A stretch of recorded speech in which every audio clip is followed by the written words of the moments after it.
राजा कृष्णदेव राय के राज्य में चेलाराम नाम का एक व्यक्ति रहता था।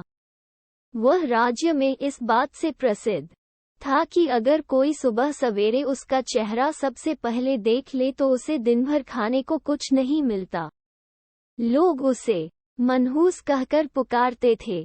बेचारा चेलाराम इस बात से दुखी तो होता, लेकिन फिर भी अपने काम में लगा रहता। एक दिन ये बात राजा के कानों तक जा पहुंची। राजा इस बात को सुनकर बहुत उत्सुक हुए। वह जानना चाहते थे कि क्या चेलाराम सच में इतना मनहूस है। अपनी इस उत्सुकता को दूर करने के लिए उन्होंने चेलाराम को महल में हाजिर होने का बुलावा भेजा। दूसरी ओर चेलाराम इस बात से अनजान खुशी खुशी महल के लिए चल पड़ा। महल पहुंचने पर जब राजा ने उसे देखा तो वे सोचने लगे कि यह चेलाराम तो दूसरों की भांति सामान्य प्रतीत होता है। ये कैसे दूसरे लोगों के लिए मनहूसियत का कारण हो सकता है। इस बात को परखने के लिए उन्होंने आदेश दिया कि चेलाराम को उनके शयनकक्ष के सामने वाले कमरे में ठहराया जाए। आदेशानुसार चेलाराम को राजा के कमरे के सामने वाले कमरे में ठहराया गया। महल के नर्म बिस्तर, स्वादिष्ट खानपान व राजसी ठाट बाट को देखकर चेलाराम बहुत खुश हुआ। उसने भरपेट खाना खाया और रात को जल्दी ही सो गया। अगली सुबह जल्द ही उसकी आंख खुल गई, लेकिन वह बिस्तर पर ही बैठा रहा। इतने में राजा कृष्णदेव राय उसे देखने के लिए कमरे में आए। उन्होंने चेलाराम को देखा और फिर अपने हर रोज के जरूरी काम के लिए चले गए। उस दिन संयोगवश ही राजा को सभा के लिए जल्दी जाना पड़ा, इसलिए उन्होंने सुबह का नाश्ता नहीं किया। सभा की बैठक दिन भर इतनी लंबी चली कि सुबह से शाम हो गई, लेकिन राजा को भोजन करने का समय न मिला।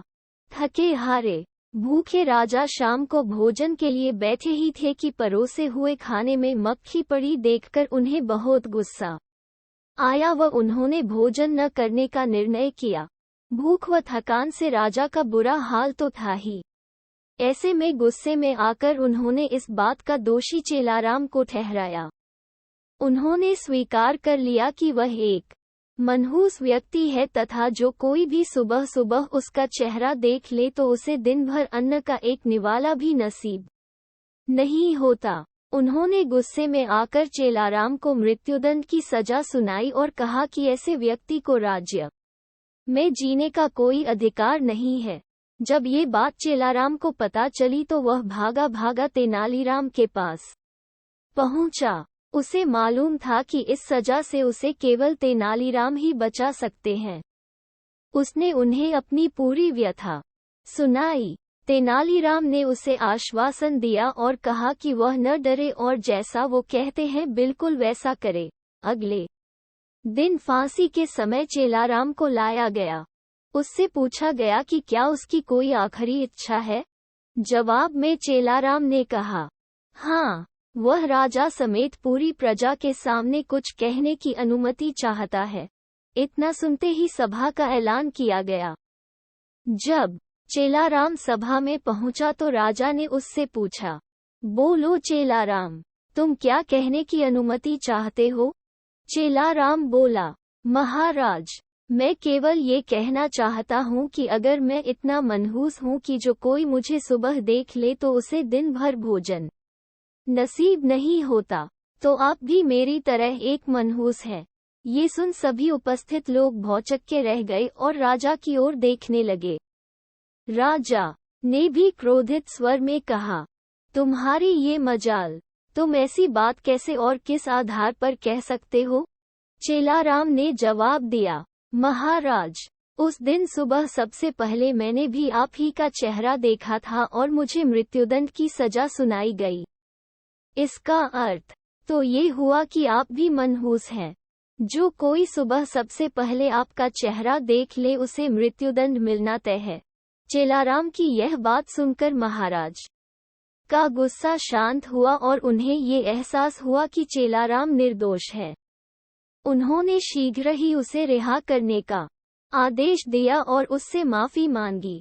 उन्होंने चेलाराम से पूछा कि उसे ऐसा कहने के लिए किसने कहा था।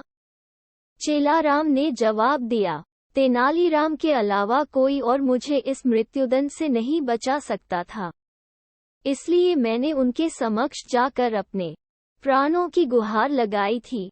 ये सुनकर महाराज अत्यंत प्रसन्न हुए और उन्होंने तेनालीराम की खूब प्रशंसा की। उनकी बुद्धिमानी को देख महाराज ने उन्हें रत्नजड़ित सोने का हार इनाम स्वरूप दिया। कहानी से सीख। तेनालीराम की इस कहानी से हमें ये शिक्षा मिलती है कि बिना सोचे विचारे हमें किसी की भी बातों में नहीं आना चाहिए।